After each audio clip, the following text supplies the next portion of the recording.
خالتي خواتاتي مساء الخير عليكم بونسوار تو الموند اهلا وسهلا مرحبا بكم في لايف دالجيري بارت. كيف الحوال؟ اسكو راكم ملاح؟ احنا ما راناش ملاح. لا مليح. احنا كي نبدا لي لايف ولي زيميسيون ونشوف بلي عندنا اون غروند كوميونيتي اللي راهي تتبع فينا وكون جو فوا فو ميساج فو زونكوراجمون فو زيتوال ولا ما باليش تو cette magie des réseaux sociaux à travers laquelle vous exprimez votre solidarité, votre soutien à notre travail, ça me remonte le moral et vraiment je ne peux qu'être heureux. Mais la Ghaleb, je ne suis pas heureux à 100% quand je vois comment mon pays est en train de sombrer dans le sous-développement, dans la dictature, dans le totalitarisme, dans les pratiques liberticides, etc. Donc c'est pour ça que je ne peux pas prétendre au bonheur tant que je ne vois pas mon Algérie, ma chère Algérie, avancer sur le droit chemin. أهلا وسهلا خاوتي خواتاتي اليوم. Nous sommes le lundi 13 décembre 2021 et ce lundi 13 décembre 2021 nous allons parler d'un dossier hyper important qui fait la une en Algérie et qui concerne directement l'Algérie et qui peut avoir un impact très très important sur le quotidien des Algériennes et des Algériens. Nous allons parler aujourd'hui du dossier malien. Le Mali, ce pays avec lequel nous partageons toute une partie de notre désert, ce pays voisin, ce pays avec lequel que nous connaissons tous, ce pays dans lequel il y a un conflit énorme conflit qui dure depuis de nombreuses années, depuis pratiquement la chute du régime Kadhafi en 2014 jusqu'à aujourd'hui. Tout le Sahel, tout le nord du Mali est dans une ébullition, bouleversement totalement un bouleversement dangereux à Jma'a. Le Mali, les Rakoudjab Lerbi, vous suivez un peu l'actualité nationale et internationale. Le Mali, avec lequel nous partageons 1329 kilomètres. Je viens de vérifier. 1329 kilomètres, une énorme frontière qui soulève des interrogations, qui pose des problèmes, mais qui soulève aussi des défis, Beaucoup de choses ont été dites donc sur le Mali et l'Algérie. Beaucoup de choses ont été dites sur ce que l'Algérie a envie de faire au Mali, ce que l'Algérie comment l'Algérie essaie de se positionner au Mali.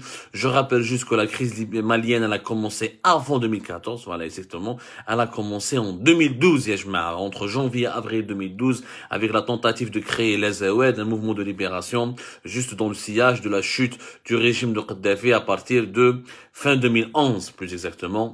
Ce n'est pas 2014. En 2014, la crise était déjà grave. 2014-2015, c'est pratiquement les années pendant lesquelles l'armée française a commencé à se positionner, l'opération Barkhane, etc., etc.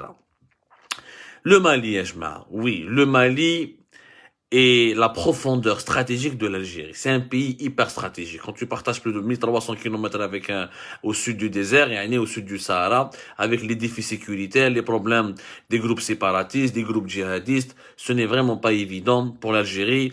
L'opération française qui a commencé 2014-2015 et qui se propage jusqu'à aujourd'hui. Donc nous avons un pays qui est notre voisin, dans lequel il y a eu des coups d'État, des situations d'insécurité nationale, des situations d'instabilité, présence militaire étrangère, des groupes djihadistes, des groupes armés. Le Mali est un cocktail explosif. Mais quelle est la position réelle de l'Algérie vis-à-vis du Mali? Nestadr bzaf ou kharjou plusieurs rumeurs. La dernière visite à Jean-Yves Le Drian, le mercredi 8 décembre dernier, Jean-Yves Le Drian qui est à Alger. On avait parlé hier du dossier de la question migratoire, des problèmes migratoires. Le deuxième dossier qui a dominé outrageusement ou majoritairement les discussions entre Jean-Yves Le Drian et Ramtan Lamamara, son homologue ministre des Affaires étrangères algérien.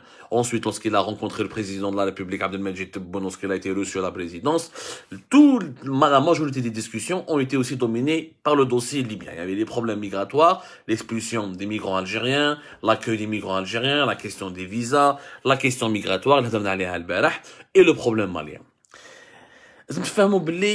Entre Alger et Paris, le courant ne passe plus sur le dossier malien. Maintenant, l'Algérie ou la France sont en total désaccord sur la question malienne. Pourquoi?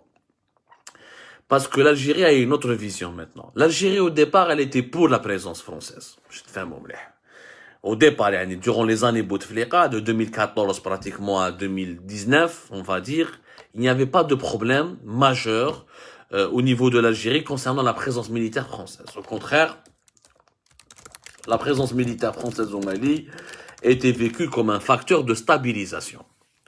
C'est-à-dire que l'Algérie considérait, à l'époque de Bouteflika du moins, jusqu'à la chute de Bouteflika, jusqu'à même l'année 2020, jusqu'à pratiquement l'année 2020, l'Algérie n'y voyait pas un inconvénient énorme à la présence de l'armée française. Les avions de l'armée française, de l'armée de l'air pouvaient traverser l'espace aérien, il y avait un échange de renseignements.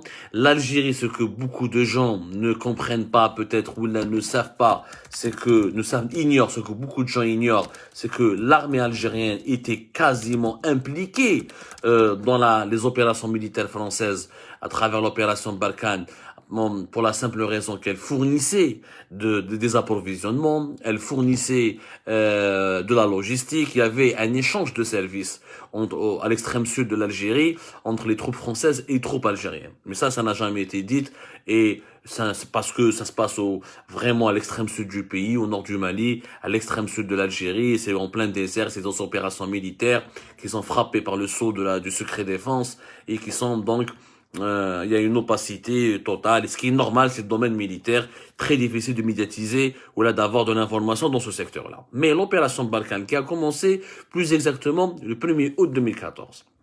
Voilà. Bon, les militaires français, entre 5000 et 6000, le nombre varie selon les sources, selon ce que la France déclare, selon ce que la France ne veut pas dire. Des fois on nous dit 3000, des fois on nous dit 5200, des fois on nous dit 6000, peu importe. Le mouchki, c'est qu'au début, encore une fois, l'Algérie m'a de 2014 à 2019-2020, il n'y a pas de problème. À partir du coup d'État, l'Isra, à partir du moment où des militaires maliens ont voulu prendre le pouvoir, la situation elle a changé pour l'Algérie. C'est-à-dire à partir de la fin de l'année 2020. Alors, الناس اللي يتبع وش صاري في المالي على بالكم باللي يبي ان بوتش ميليتير لو 18 août 2020 à Bamako. على الاول يعني un premier putsch. من بعد il y a un deuxième coup d'état militaire اللي صرا يعني un coup d'état dans le coup d'état اللي صرا en mai 2021. Alors à partir du 18 août 2020, un certain des jeunes colonels, l'armée malienne elle est hyper vraiment dérisoire, sous-équipée, c'est un pays pauvre le Mali, c'est parmi les pays les plus pauvres de la planète. Ils n'ont pas les moyens ni les ambitions d'avoir une grande armée hyper équipée, forte, etc. Ce qui fait qu'il y a pratiquement très peu de généraux, pour ne pas dire pas de général. Même s'il y a eu des généraux, c'est des généraux de pas côté, essentiellement des colonels. La figure principale du coup d'État après le 18 août 2020, celui qui a renversé l'ancien président malien, c'était le colonel Assimi Goïta. Le colonel Assimi Goïta qui s'est imposé au Mali comme le nouvel acteur majeur de la vie politique malienne. هذا Assimi Goïta, ils ont confié le pouvoir à une autorité de transition. حطوا واحد اسمه با انداو et Mokhtar Ouane اللي كانوا بريزيدون et premier ministre de transition. داروا une période de transition. La période de transition de les militaires ما عجبتهمش. Assimi Goïta et les autres colonels, ce qu'on appelle la junte malienne, داروا على l'autorité de transition où à partir de mai 2021 ils ont fait un deuxième coup d'état militaire où ils ont pris le pouvoir au moment où là pratiquement on parle plus de processus de transition puisque c'est les colonels, c'est la junte malienne qui dirige entièrement le pays. Au Mali, il devait avoir des élections présidentielles vers la fin du mois de février 2022. Assimi Goïta et les autres membres de la junte malienne ont remis en cause l'organisation de cette feuille de route. Ils قالوها clairement, بعثوها l'Union africaine ou بعثوها la CEDEAO. La CEDEAO, c'est la communauté des États de l'Afrique de l'Ouest, à laquelle appartient la communauté économique des États de l'Afrique de l'Ouest, à laquelle appartient le Mali, dans cet ensemble régional. La CEDEAO, c'est pratiquement la région l'une des régions africaines les plus intégrées. C'est l'un des espaces communs les plus importants et les plus intéressants en Afrique. C'est des pays qui ont décidé de faire un marché commun comme l'Union européenne. وعندهم la libre circulation, عندهم des accords économiques, etc. Il y a plus exactement 16 États membres de la CEDEAO, le Bénin, le Burkina Faso, le Cap-Vert, la Côte d'Ivoire, la Gambie, le Ghana, la Guinée, Guinée-Bissau, Libéria, le Mali, le Niger, le Nigeria, la Sierra Leone, le Sénégal et le Togo. Le Mali est suspendu officiellement par la CEDEAO. نحكوا عليها من بعد. هذا نعطيكم برك يعني فكرة على واش صار في le Mali. L'Algérie elle a changé de position après août 2020. Oui, il y a eu des chefs de un système militaire qui s'installe au Mali où les militaires hado maliens ont lidéré le coup d'État sont clairement anti-français.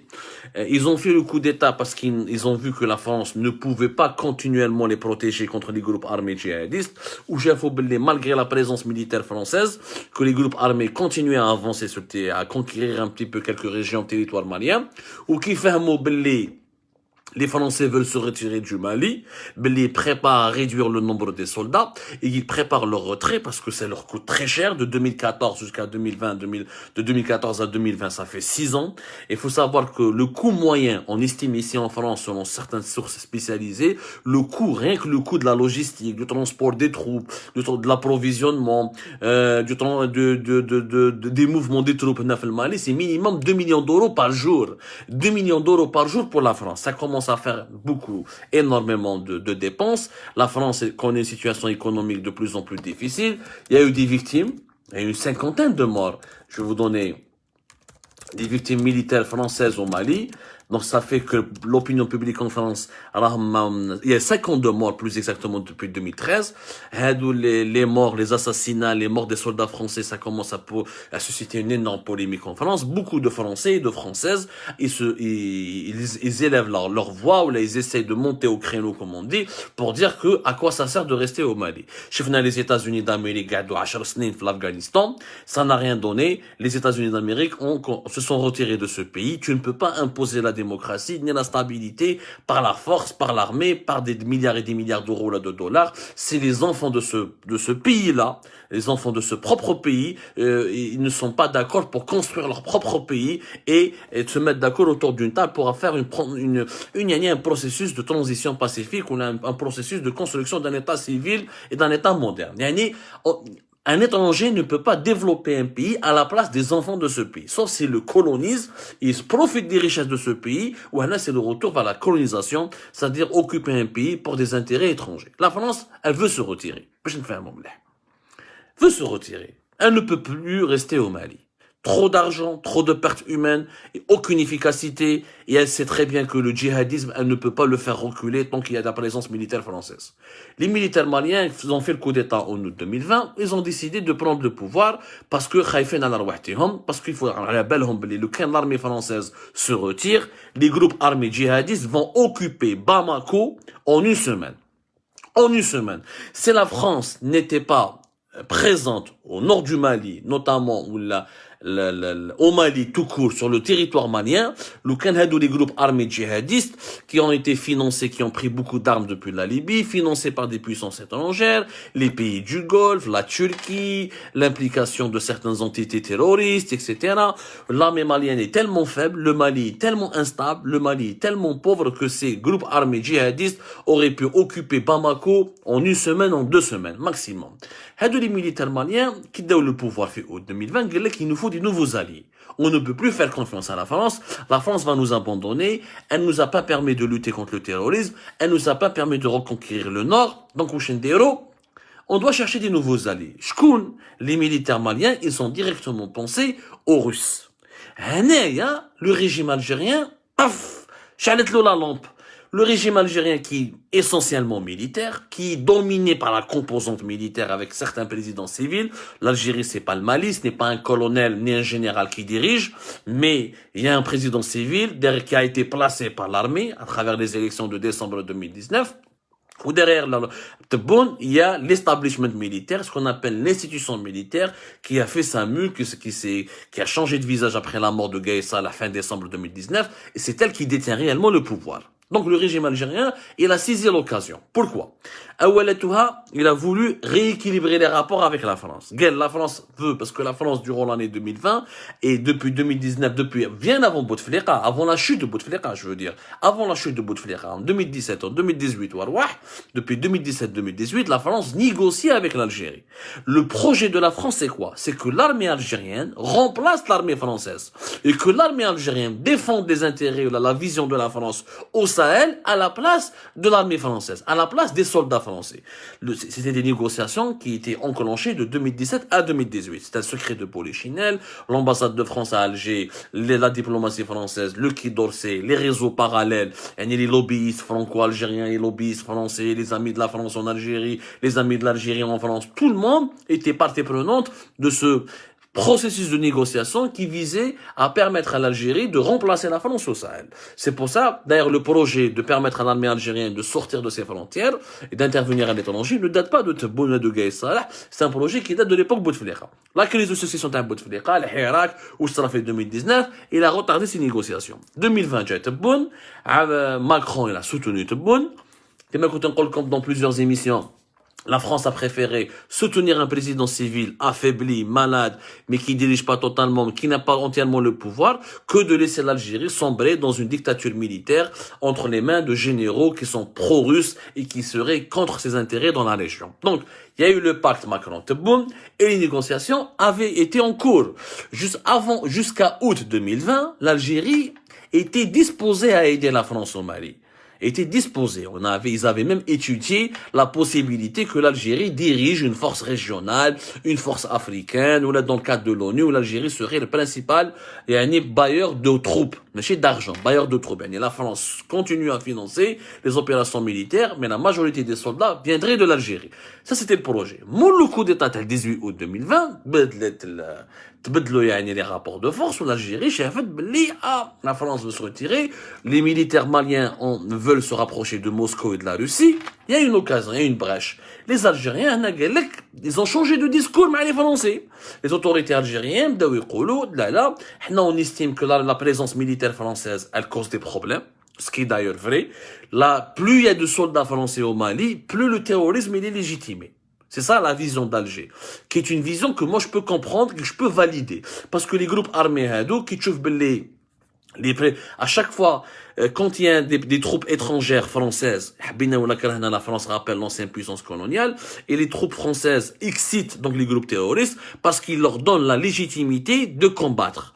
Les terroristes ou les islamistes radicaux, ils rejoignent le nord du Mali, qu'est-ce qu'ils prêchent? Ils disent que c'est des koufars, c'est des impies, les Français sont en train d'occuper le Mali, ils n'ont pas apporté la nourriture, ils apportent rien, le pays il est pauvre, revenez avec nous, on fait le djihad, on libère le Mali des Français, et on construit un nouveau pays. Ce discours marche au nord du Mali, comme il marche au Sahel, il marche dans une partie du Niger, il marche dans une partie du Burkina Faso. Aujourd'hui, nous avons des manifestations. Récemment, l'armée française, là où elle part, au Burkina, au Niger, notamment au Burkina Faso et au Mali, des villageois, ils bloquent la route, ils sifflent les militaires français, ils se bourrent. Il y a un sentiment anti-français fort au sein des sociétés des pays du Sahel, parce que les populations de ces pays estiment que la présence militaire française n'a absolument rien résolu. Elle a encore aggravé le problème, puisque depuis que la France est impliquée, les opérations terroristes se renforcent, les groupes armés se renforcent, le djihadisme se renforce, parce que ils trouvent en la présence militaire française, encore une fois, une certaine légitimité de son combat. L'Algérie, قالت له واش قالت les Français, قالت لازمتم روحوا من Mali et laissez-nous gérer. Les Français خلعوا le changement de position. Ok, vous allez gérer comment? Vous allez rentrer à notre place? Vous allez remplacer, vous allez envoyer 5000, 6000 soldats algériens? Les Algériens, on n'envoie plus personne. C'est ça le changement, parce que juste après août 2020, le discours de l'Algérie, il a complètement changé. Alors que le référendum sur la nouvelle constitution a été organisé en novembre 2020, il existe effectivement l'article qui permet, le mécanisme juridique et constitutionnel qui permet à l'armée algérienne d'intervenir au-delà de ses frontières existe, mais l'Algérie, sur le papier, militairement parlant, ne veut envoyer aucun soldat. parce qu'elle veut se concentrer sur ses problèmes avec les frontières au Maroc, elle veut se concentrer à sécuriser ses frontières avec la Libye, et elle veut se concentrer à sécuriser ses frontières avec la Tunisie qui est instable. Donc l'Algérie a réfléchi, l'état-major de l'armée algérienne, ils ont réfléchi, on n'est pas fou, on a un problème avec le Maroc, on a un problème avec la frontière de la Libye, on risque d'avoir un gros problème avec la Tunisie, les soldats au Mali, je vais disperser mes forces. Je vais pas intervenir. La France a compris, elle a ensuite su que l'Algérie, il y a eu des échanges très très importants entre Moscou et Alger, des va-et-vient, d'intermédiaires russes, de représentants militaires russes, de généraux algériens, de hauts fonctionnaires du ministère de la Défense, et de la Défense nationale, ou l'état-major de l'ANP, jusqu'à Moscou. L'Algérie a voulu s'imposer comme étant un intermédiaire entre les colonels maliens et Moscou, parce que les colonels maliens, ils ont voulu se rapprocher de Moscou. Pour se rapprocher de Moscou, ils n'ont pas les moyens de payer le groupe Wagner. Parce que l'histoire de Wagner au Mali, les Maliens, dès le départ, les colonels maliens, ils ont établi un rapport avec Alger. Parce qu'à la belle Alger, c'est le client traditionnel de Moscou. L'Algérie achète beaucoup d'armes à la Russie. Donc, Assimi Goïta ou Jme'atou, l'Algérie et Alger vont nous permettre de se rapprocher de Moscou. Ils seront notre intermédiaire. Ils vont pouvoir convaincre les Russes de venir remplacer les Français comme ils ont fait en Afrique centrale. En Afrique centrale, déjà, la Russie, à travers le groupe Wagner, et s'est impliquée en Afrique centrale depuis 2018. On a rappelé, on a précisé dans une précédente émission qui fait les paramilitaires russes, etc., ont réussi à libérer pratiquement la moitié, plus de la moitié du territoire de l'Afrique centrale pour le gouvernement qui était en place, et ça, la Russie est devenue la principale force politique en Afrique centrale. Bon. Le scénario, les colonels maliens voulaient reproduire le scénario de l'Afrique centrale, de la Centrafrique. Voilà, on appelle plus la Centrafrique. L'Afrique centrale, c'est la région. Le pays, c'est la Centrafrique. Ils voulaient reproduire le succès de l'opération russe à Bangui, le reproduire à Bamako. Pour ce faire, en 2018, clairement, Wagner ont été payés. Mais c'est pas Poutine qui a payé. Il y a eu un accord. En Centrafrique, il y a des richesses minières, il y a des mines qui permettent aux Russes de se faire payer pour financer les opérations militaires de leurs forces paramilitaires. Au Mali, il n'y a pas autant de richesses minières.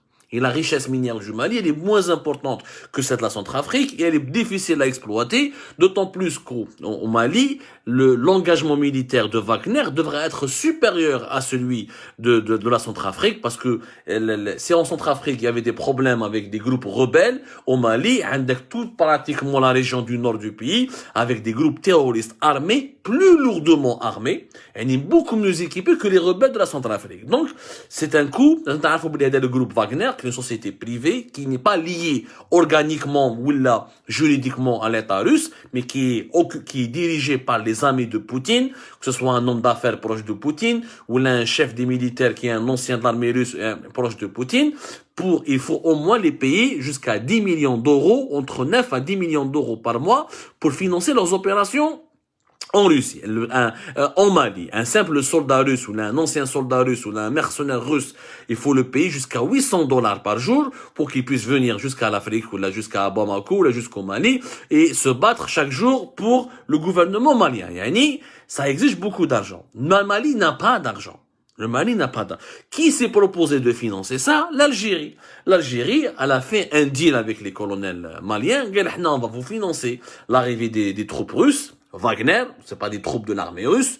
La Russie ne va pas envoyer son armée en Afrique, ni en Centrafrique, ni au Mali, mais l'Algérie va financer le coût financier, où l'Algérie sera l'intermédiaire entre la Russie et les colonels maliens, où les colonels maliens seront les alliés de l'Algérie, où l'Algérie, à travers cette opération, elle espérait avoir à ses frontières un allié qui est sûr et qui sera anti-marocain, parce que l'Algérie voulait absolument neutraliser le Maroc et le lobbying marocain au Mali. Elle avait peur que le Maroc profite de l'anarchie du Mali pour s'implanter, pour soutenir des candidats, ou là pour soutenir un camp, ou là des forces politiques, et pour profiter de la situation. Et la peur de l'Algérie, c'était d'avoir un futur président malien, ou là un futur dirigeant malien, ou là un futur gouvernement malien qui serait pro-marocain, ce qui serait une catastrophe pour l'Algérie. L'Algérie a essayé de se rapprocher rapprocher du Niger, mais le Niger, il est pro-français, il reste pro-français. Malgré les bonnes relations avec Niamey, l'Algérie n'a pas une énorme influence sur Niamey, mais elle voulait avoir une énorme influence sur Bamako, et comme ça, elle va sécuriser ses frontières, en permettant aux Russes de lutter eux-mêmes contre les groupes armés djihadistes, et donc d'éviter qu'il y ait des morts de soldats algériens. Parce que clairement, l'opinion publique algérienne n'aurait jamais accepté de voir qu'il y a des morts au sein de l'armée algérienne dans des combats au Mali. Les Algériens les Algériens sont majoritairement hostiles à l'intervention étrangère au-delà de leurs frontières. Même les soldats algériens ne sont pas motivés pour se battre à l'extérieur de leurs frontières. Donc, on laisse le sale travail pour les Russes et les mercenaires russes. L'Algérie sécurise ses frontières. La Russie, elle est au milieu. Les colonels maliens seront les amis de l'Algérie, où l'Algérie deviendra une puissance influente au Sahel. C'était ça le plan de l'Algérie. Où les Français allaient bel le plan de l'Algérie. L'Algérie n'a jamais caché. Voilà le plan qu'elle voulait appliquer. Au Kidja, Jean-Yves Le Drian fait Alger. Jean-Yves Le Drian, il a essayé de convaincre l'Algérie de changer sa position et son opinion et de ne pas soutenir les colonels, les putschistes, c'est-à-dire la junte malienne. L'Algérie n'a refusé. L'Algérie veut absolument faire un partenariat, une alliance avec la junte malienne, et elle a même proposé une solution. Le régime algérien, comme dans une précédente émission, pour comprendre le puzzle géopolitique très complexe, l'Algérie, pour résoudre le problème sécuritaire du Mali, non seulement financer Wagner et les Russes donc pour des opérations militaires, ensuite faire une opération politique, la réconciliation nationale et la concorde civile début des années 2000, c'est-à-dire proposer à certains groupes armés, lutter contre certains groupes armés les plus radicaux, les plus dangereux, les neutraliser, et les moins dangereux, les moins radicaux, leur proposer un processus politique de réconciliation, ils vont intégrer la vie politique, ils auront des postes politiques, où là ils seront parlementaires, dans le cadre d'un nouveau Mali.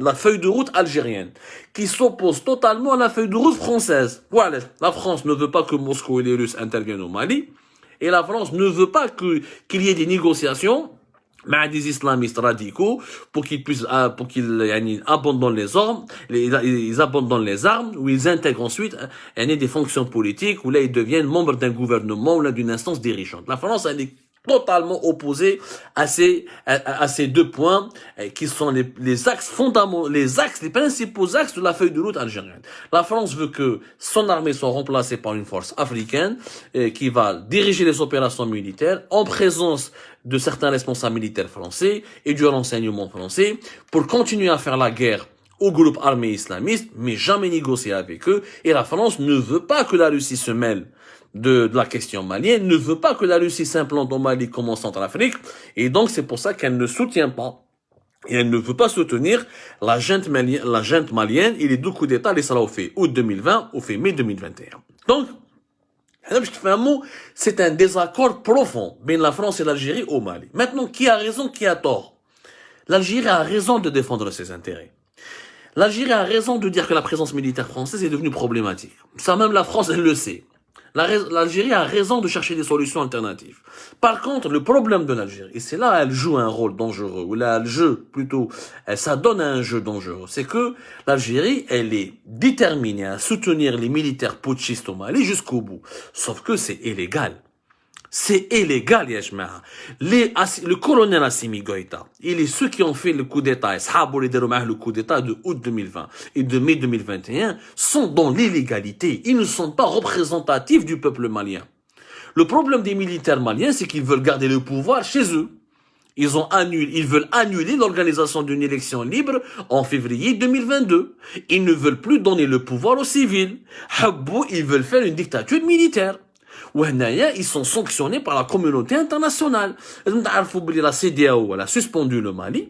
Même la CEDEAO, depuis novembre 2021, elle a apporté des nouvelles sanctions très dures qui sont, cette fois-ci, les sanctions qui ont été décidées par la CEDEAO, c'est des sanctions qui visent les dirigeants maliens, les dirigeants militaires de la junte malienne, qui m'a Assimi Goïta et les membres de leur famille. Ils ne pourront ni voyager ailleurs dans les pays membres de la CEDEAO. S'ils ont de l'argent, il sera saisi. S'ils ont des biens immobiliers, ils seront saisis ou la gelés. Ils ne pourront plus rien faire. L'étau s'est complètement resserré autour de Assimi Goïta, le colonel Assimi Goïta et les autres membres de la junte malienne. Donc la CEDEAO n'accepte pas, il n'acceptera jamais que le Mali reste une dictature militaire. Parce que s'ils acceptent, il y aura d'autres colonels, d'autres généraux qui pourront faire des coups d'État dans les autres 15 ou les 16 autres pays membres de la CEDEAO, qui m'ont la Guinée-Conakry, où il y a un autre coup d'État, donc si les pays de la CEDEAO laissent faire la junte malienne, on va avoir une série de coups d'État ailleurs dans les autres pays de la CEDEAO, et on va avoir un ensemble de régimes militaires qui vont s'installer dans la région. Ce que les pays de la CEDEAO, à juste titre, le refuse catégoriquement. C'est l'Union africaine. L'Algérie n'est peut-être pas membre de la CEDEAO, mais elle est membre de l'Union africaine. Je vous rappelle que depuis juin 2021, l'Union africaine a suspendu totalement le Mali de toutes les instances de l'Union africaine. Il a même menacé de prendre des sanctions directes contre les putschistes. Donc, l'Union européenne, dans lequel l'Algérie est l'un des pays fondateurs et l'un des pays les plus importants, n'est pas du tout d'accord avec l'option, avec la feuille de route algérienne. Ni l'Union africaine, ni la CEDEAO. Personne ne veut d'un système militaire, d'un dictateur militaire au Mali. Donc, l'Algérie est en train de soutenir l'illégitimité internationale. Le jeu dangereux de l'Algérie. Je suis d'accord que l'Algérie dit je veux que les Français quittent le Mali. Tu les remplaces, tu trouves une force africaine de l'Union africaine qui va les remplacer, dans laquelle l'Algérie est obligée de jouer un rôle. Mais toi, je te dis les Français, les mercenaires russes. Nous fait parce que les Russes, les mercenaires, rien ne nous garantit qu'il y aura la paix, qu'il y aura la stabilité. On sait même pas comment ça va réagir. Et c'est même pas que c'est un coup de poker dangereux. Deuxièmement, ok, la France 3. Là, tu soutiens les auteurs du coup d'État. Pourquoi tu soutiens les putschistes? Assimi Goïta, il a été invité à Alger. L'Algérie l'a invité. Tebboune a voulu le recevoir. Shengriha a voulu le recevoir. Ils ont voulu l'inviter à Alger. L'Algérie te soutient. L'Algérie, c'est ton seul ami. Parce que, excepté l'Algérie, personne ne soutient la junte malienne. Ni la CEDEAO, ni l'Union africaine, ni l'Union européenne, ni les États-Unis, avec la Russie. Même Poutine ne s'est pas prononcé. Poutine, officiellement, Wagner, binhom ou bin l'État malien. C'est une société privée. Poutine n'a pas apporté un soutien franc et direct à la junte malienne. Du moins, ni publiquement, ni encore dans les coulisses. Donc, l'Algérie est en train de soutenir une junte, une dictature militaire à ses frontières, dans l'illégalité internationale. Ça, c'est un jeu dangereux. C'est quoi le jeu dangereux? C'est que demain, les Maliens ne pourront pas conserver le pouvoir à tout prix. L'armée malienne n'est pas puissante. Ce n'est pas l'Égypte, c'est pas le Maroc, c'est pas l'Algérie. C'est demain. Et la transition va se faire parce que la CEDEAO, l'Union africaine, les Maliens vont étouffer. Ils vont sombrer dans une grave crise économique. Ils seront obligés de céder en Algérie. En soutenant les putschistes, et les auteurs du coup d'État, elle se met à dos, où là, elle est en train de provoquer l'hostilité des autres membres ou là des autres forces politiques maliennes. Redouane, Inch'Allah, l'opposition malienne, les Maliens qui réclament l'organisation des élections libres, les Maliens qui réclament une transition démocratique, les Maliens qui veulent d'un président civil, d'un État civil. Redouane, Inch'Allah, lorsqu'ils vont réaliser cet objectif, ils chevauchent l'Algérie un ennemi. Ils étaient en train de soutenir la dictature, ils étaient en train de soutenir les militaires. Donc on aura un gouvernement qui sera adversaire, on aura des dirigeants. Les futurs dirigeants maliens ne risquent pas d'être les amis de l'Algérie. Les futurs dirigeants maliens, lorsque la transition sera imposée, sera incompris, on risque d'avoir un gouvernement anti-algérien.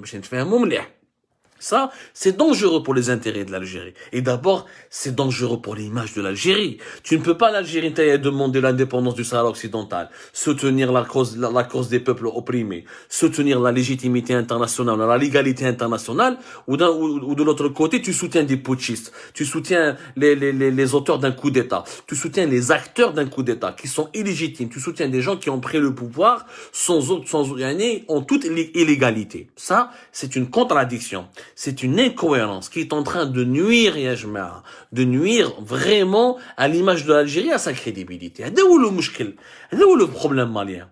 C'est que l'Algérie joue un jeu dangereux. C'est ça le problème. Ce n'est pas que l'Algérie exige le départ de la France. Tous les Africains sont d'accord. Tous les Africains, tous les pays africains, la France doit partir et les problèmes de l'Afrique, c'est aux Africains de les régler. Tout le monde est d'accord là-dessus. Maintenant, les mécanismes de mettre en place cette solution, il n'y a pas d'accord. Parce que il y a pas suffisamment de pays africains. Les pays africains forts, c'est le Nigeria, c'est l'Afrique du Sud, c'est l'Angola, c'est l'Algérie, c'est l'Égypte. Si ces pays forts n'envoient pas des soldats, on ne peut pas sécuriser le Mali. Deuxièmement, on ne peut pas faire aucune transition, aucune solution politique ne sera viable, ne sera crédible si on n'a pas des représentants légitimes du peuple malien. Avec un colonel n'est pas légitime, n'a pas été élu par le peuple, ne représente pas le peuple malien. On ne peut pas discuter d'un processus qui va être décidé par quelqu'un qui n'a pas la légitimité de parler au nom de ce pays. C'est-à-dire qu'on ne va pas traiter avec quelqu'un, je crois qu'il y a un président en Algérie, on a directement. Il faut qu'il y ait des représentants légitimes, un gouvernement civil, un État civil, avec lequel on va entamer la reconstruction du Mali. Et malheureusement, l'Algérie est en train de miser sur le mauvais cheval, en croyant que le Mali sera une dictature militaire. Très très difficile. Les dictatures militaires en Afrique subsaharienne ne peuvent pas survivre parce qu'il n'y a pas de pétrole, il n'y a pas de gaz, elles ne peuvent pas garantir la paix sociale, elles auront rapidement des ennemis. Ou l'Umada Assimi Goïta, qui nous garantit que demain mais un coup d'État, mais notre colonel veut le remplacer, ou alors que le colonel va être l'allié des Marocains, va être l'allié des Français, l'allié de la Turquie, l'allié de notre puissance, des Qataris, des Émiratis. Donc l'Algérie est en train de faire vraiment un jeu dangereux à vouloir miser tout sur Hada Assimi Goïta et ses copains, et ça risque vraiment de mener vers une situation explosive. On a comme Rabbistar. Moi, j'appelle la diplomatie algérienne à revenir vers la raison, à revenir vers la légalité, à faire pression sur Bamako pour qu'ils acceptent, pour que les colonels maliens acceptent l'organisation d'une élection libre. Il faut qu'il y ait un dirigeant civil, un État civil au Mali, pour qu'on puisse sauver ce qui peut rester à sauver au Mali. Parce que si le Mali sombre, c'est une menace hyper dangereuse pour tout l'extrême sud algérien et pour une grande partie du sud algérien. On partage encore une fois avec le Mali plus de 1300 km de frontières. Rabbi Djibril Khair, c'était une explication, c'était un décryptage, une analyse avec des informations fiables, confirmées, que nous avons recoupées auprès de diverses sources pour vous permettre, Yannick, de bien se positionner sur l'échiquier de la géopolitique pour comprendre les dessous réels de cette équation malienne qui soulève encore une fois énormément de défis pour la sécurité de l'Algérie et qui peut même lui causer des problèmes. C'est comme ça, d'ici là, je vous dis à demain, Inch'Allah, pour un autre live.